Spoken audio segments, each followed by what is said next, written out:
संगम की रेती पर हाल अफसरों का कल्पवास, डीएम जैसे अधिकारी भी कर रहे हैं नियमों का पालन। महाकुंभ में जीवन की बिगड़ी बनाने और पुण्य कमाने की होड़ में अफसर भी पीछे नहीं है। संगम की रेती पर कई आला अफसर कल्पवास कर रहे हैं। इनमें डीएम से लेकर मुख्य सचिव स्तर तक के कई अधिकारी हैं। 2 दर्जन से अधिक आईएएस आईपीएस संकल्पित होकर कल्पवास कर रहे हैं।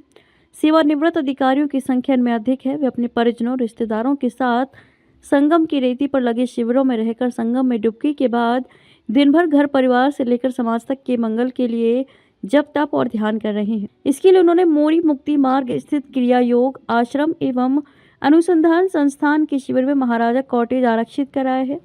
वे यहाँ अपने परिवार के सदस्यों के साथ संगम में डुबकी लगाकर कल्पवास करेंगे। इसी तरह वाराणसी समेत कई जिलों के डीएम और मंडलायुक्त रहे AK उपाध्याय भी कल्पवास करेंगे। उनके लिए भी इसी शिविर में कॉटेज बुक है। आईएएस अधिकारी सर्वज्ञ राम मिश्र के अलावा पूर्व आईएएस सत्येंद्र सिंह भी कल्पवास कर रहे हैं। संगम लोअर मार्ग पर भूमा निकेतन हरिद्वार के शिविर में कल्पवास कर रहे VDA के पूर्व संयुक्त सचिव सतीश चंद्र मिश्र बताते हैं कि महीने भर पौष पूर्णिमा से माघी पूर्णिमा तक कल्पवास की अवधि में सत्य वचन ही बोलने का संकल्प लिया है। पूरी तरह अहिंसा का पालन कर रहा हूँ। इंद्रियों पर पूरी तरह नियंत्रण रखना, दया करना और व्यसनों का पूरी तरह त्याग करना कल्पवास के नियमों में शामिल है। इसी तरह विंध्याचल मंडल, देवी पाटन मंडल समेत कई मंडलों में मंडलायुक्त रहे योगेश्वर राम मिश्र भी सतुआ बाबा के शिविर में कल्पवास करेंगे। ड्यूटी के दौरान भी कल्पवास नाम न छापने के आग्रह पर ड्यूटी कर रहे एक आईपीएस अधिकारी ने बताया कि वे ब्रह्म मुहूर्त में उठते हैं, नियमित 3 बार गंगा स्नान करते हैं। इस दौरान श्रद्धालुओं संतों की सेवा करने के साथ ही हरिनाम का संकीर्तन नियमित करते हैं। कल्पवास के नियम: कल्पवास करने वाले को सत्य वचन बोलना पड़ता है।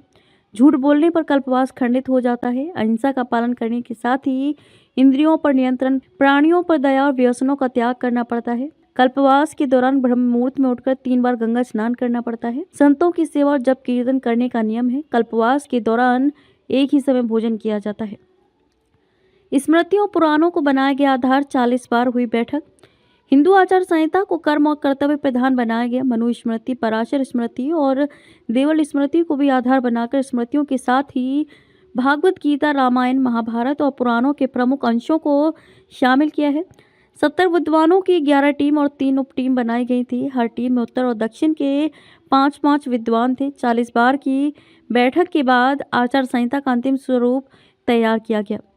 1 लाख सनातनियों तक पहुंचेगी हिंदू आचार संहिता। महाकुंभ में पहली बार 1 लाख सनातनियों में हिंदू आचार संहिता होगी। काशी के विद्वानों द्वारा तैयार आचार संहिता पर शंकराचार्य, रामानुजाचार्य और संतों की मोहर लगने के बाद इसे लोगों तक पहुंचाया जाएगा। मौनी अमावस्या के बाद संत सम्मेलन में विहिप इसे सार्वजनिक करेगा। 15 सालों तक धर्म ग्रंथों के अध्ययन के बाद काशी विद्वत परिषद की टीम ने इसे तैयार किया है। 300 प्रश्नों की आचार संहिता में हिंदू समाज की कुरीतियों के साथ ही विवाह की व्यवस्था पर भी विधान तय किया गया है। विश्व हिंदू परिषद के संत सम्मेलन में इसे देश भर के संतों के सामने लोकार्पित किया जाएगा। अखिल भारतीय संत समिति के राष्ट्रीय महामंत्री स्वामी जितेंद्रानंद सरस्वती ने बताया कि 351 साल बाद हिंदू समाज के लिए आचार संहिता तैयार की गई है। 11 साल वैचारिक और 4 साल धर्म ग्रंथों के अध्ययन के बाद काशी विद्वत परिषद के साथ मिलकर देश भर के विद्वानों की टीम ने इसको तैयार किया है।